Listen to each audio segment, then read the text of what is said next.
You guys got to check these clips out. I was digging in the archives the other day, and I found a whole bunch of clips that I kind of put together for this video in regards to illegal immigration. This was back in the 1980s. Now, if you don't know this or not, the early 1980s was a big boom in Massachusetts. We had a real estate boom, we had a tech boom, amongst other things. Michael Dukakis was governor. And you know what? Let's just show you what's going on, because I find this to be pretty interesting. Department of Public Welfare, there are 28,000 people in Massachusetts receiving general relief. Of those, between 500 and 800 are undocumented or illegal aliens, people without papers. The Welfare Department issues them dummy Social Security numbers in order for them to receive. That's right. The monies. If that money were to be stopped, it's estimated it would save the state about $1 million a year. 2 months ago, at a party convention, they pledged to make efforts to eliminate barriers to needed support services for persons born in other countries who now reside in our communities, regardless of immigration status. This was the Massachusetts Democratic platform in 1989. And to get their credit, it's basically the same as today, but worse. But it's crunch time, and public assistance for illegal aliens is one budget cut that voters swallow easily. We're in no shape financially to make those leniencies toward people like that who entered illegally. We need it more than they do. You know, and while they getting it, they might be taking it from us. If either of these people, this guy here or this woman here, said that, first of all, the news wouldn't even air this. Okay, let's be honest with ourselves here. Let's be fair. They wouldn't even air something like this. They would find all of the lunatics, holding the signs that, want to hand out everything, including their last pair of socks to these people, number one. But number two, these people would be fired from their jobs, more than likely. If they said something like this, there would be a massive public campaign. They would be on the cover of every single newspaper today, and they would get fired from their jobs. There's absolutely no doubt in my mind. From us. What a difference a deficit makes. That's right. The approach that we're going to take, and we're going to try to do so in a way that's decent and humane, but recognizes that at a time of limited resources, we can't be providing public assistance to people who are illegally in this country. This is Michael Dukakis. This is 1989. Could you imagine actually using math or arithmetic to figure out how to solve a budget deficit problem? And this is one of the key items that they were looking to cut at that time. This would not happen today.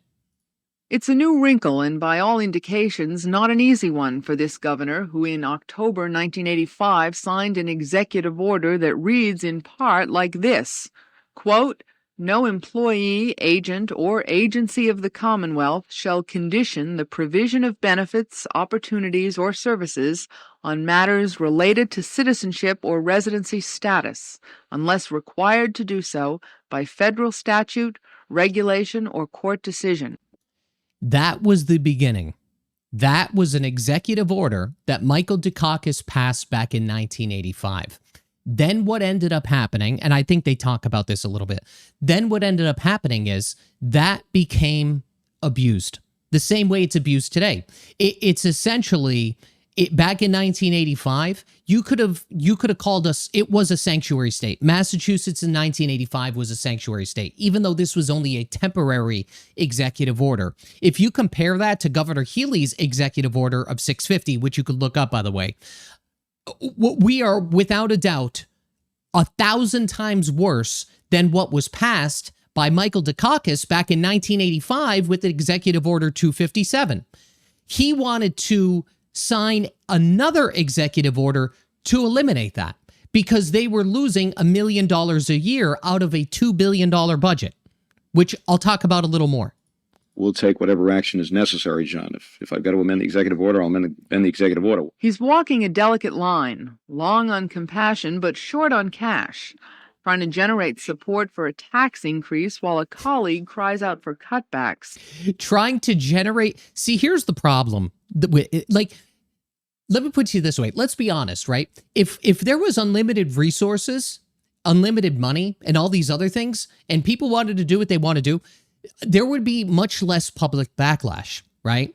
But even back then, after giving benefits out to illegal immigrants because of an executive order that you passed that ended up becoming abused, they still wanted to increase taxes after the fact. I'm not saying that illegal immigration had and was the sole purpose of needing to increase the taxes, but it was certainly one of the reasons, right? We have the same exact trend happening now in Massachusetts. People are leaving in droves. Businesses are leaving in droves. Revenue is going down. Spending keeps increasing. Our budget keeps exploding.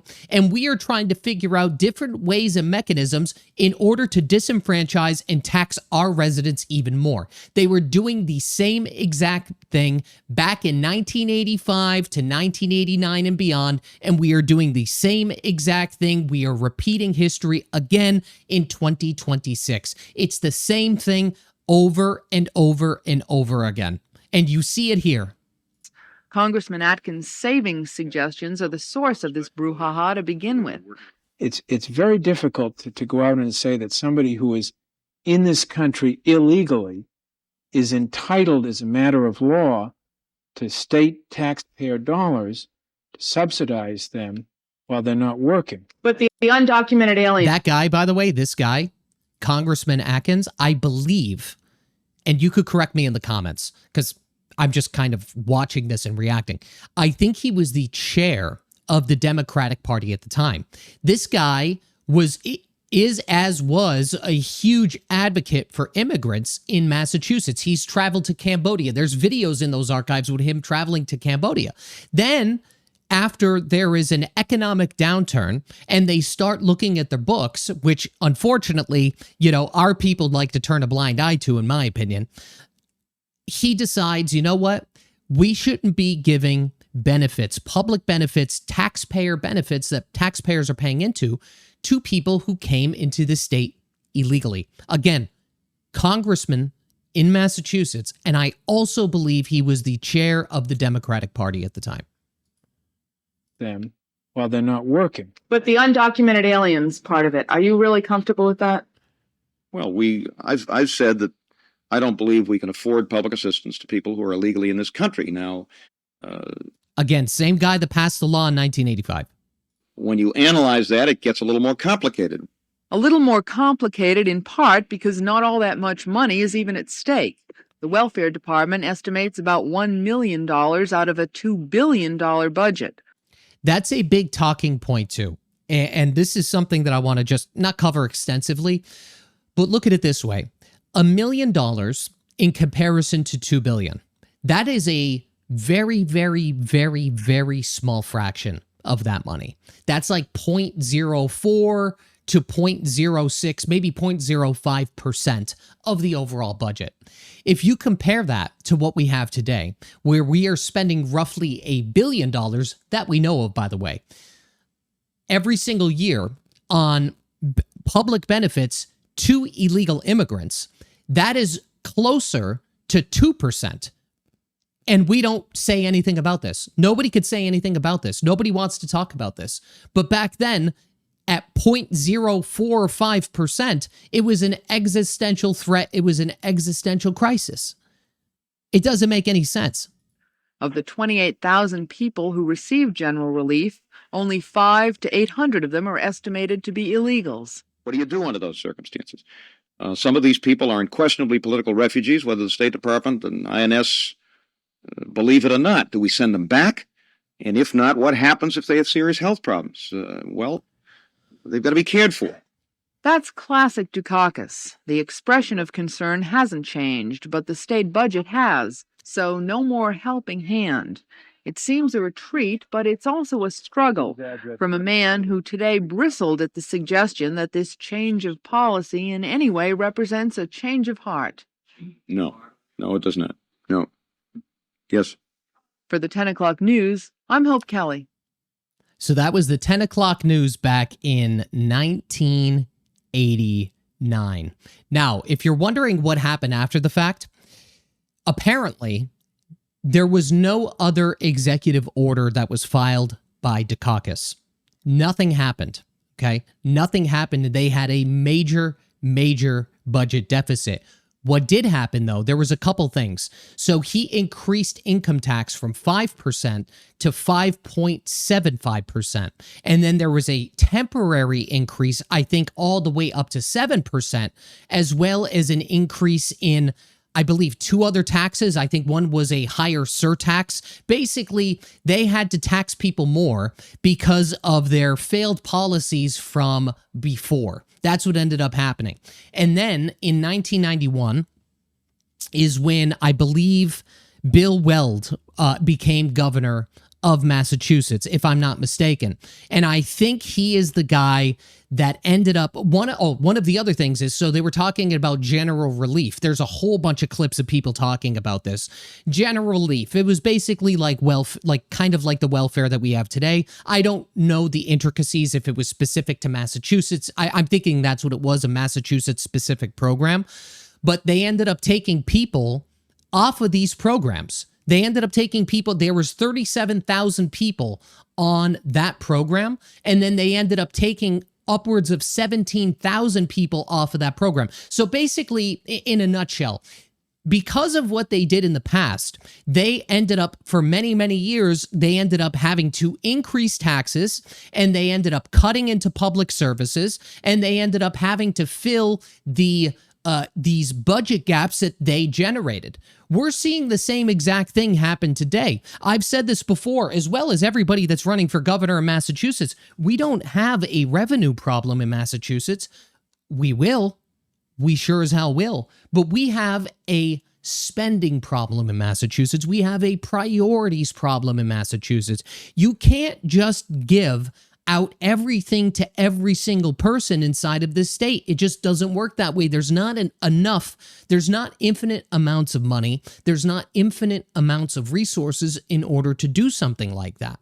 So in my opinion, we are on the precipice of repeating history twice. That's what's going to happen. And when you really boil this down, when you really think about this, so much damage has been done to this state over the last couple of years.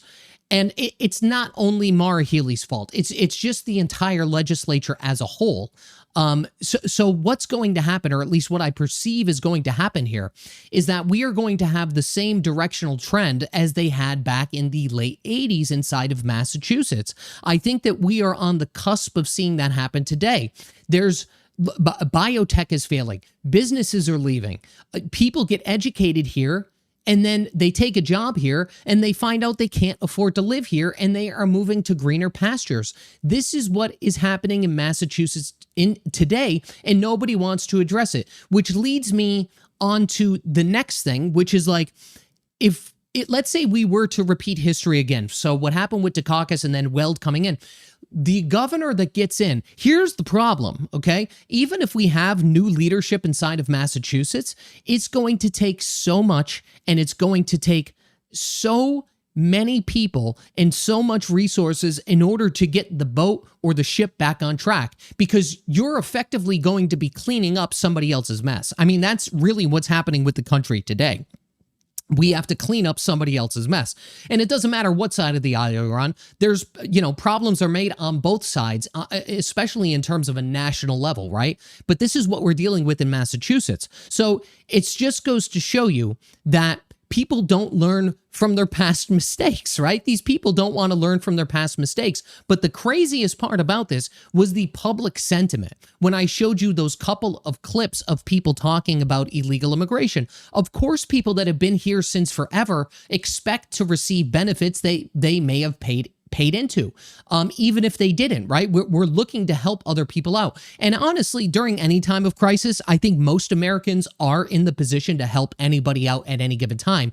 But the problem is when it starts cutting into the benefits of everybody, and then everybody has to suffer, and then some people get to prosper, that in itself is a problem. And that is the world that we are living in today in Massachusetts. And that's why so many people are upset about the way things are going inside of our state. And that's realistically why so many people are on board with potentially getting new leadership here. I think that new leadership, this is not going to be a, like, even if Healy doesn't get reelected, this is not going to be it's going to take a longer period of time than just a couple years to fix this or again, to right the course of the ship. It's going to take substantially longer because it's, you know, look at it this way. Back when I was an electrician, if I ever had to go into a new construction house and I was the one doing the electrical on that work, right? It's significantly easier than going in to a house that was already contracted by another electrician that made a mess. Now, not only do I have to redo everything, but I have to redo everything and put new material in because the last guy messed it up. So what I'm trying to say here is that it's harder to clean up somebody else's mess than it is to start fresh. That in there and of itself is the problem. So new leadership has to happen not only on the governor's level, it has to happen in all of the levels of government here. Now, whether or not that's going to happen, I don't know, but getting a new governor obviously would be a start. I think that if we at least got somebody in there that would start to right the course of the ship and then start to see positive changes in Massachusetts, I think that that could be a huge transitional piece and in a time of history for the state itself. I don't think it's lost completely. I think that if these people, and even if these people, I'll be honest, even if these people decide to stay in, right, they're only digging their grave further and further and further. So history is not on their side. So the longer these same people stay in, pushing the same exact policies, not looking at the bills, not reviewing bills, passing bills they don't even know what the hell that they say, it only catches up to them. Okay, they receive a short-term benefit for a longer-term loss. Yes, they may satisfy, you know, the advocates and these nonprofits and the activists in the short period of time that they're trying to advocate for. But in the longer period of time, everybody is disenfranchised because of those decisions that they make. So even if these people stay in office, they're basically only digging their graves even deeper. Because no matter what, unless there is some or another economic boom, specifically in Massachusetts, which I just don't see happening right now between the cost of energy, the cost of housing, the cost of everything here, I don't see that happening. If they don't have another, like, let's say, Massachusetts miracle, if that doesn't happen, guess what is going to happen? These people are going to be viewed as the worst politicians in history because they have all of this data at their fingertips. They have all of the resources from people at their fingertips, yet they don't want to listen to the average taxpayer. They don't want to listen to the average taxpayer. Again, this is why we are seeing a scooping out of the middle of Massachusetts. We're turning into a welfare state where there's people that need welfare at the bottom, there's people that pay the welfare in the middle, and there's people that receive all of the other benefits on top. So what we're going to be left with here is top earners and people that can't afford anything at the bottom other than outside of the benefits that they receive. That's what's happening in Massachusetts. This is Massachusetts in 2026. That's it, guys.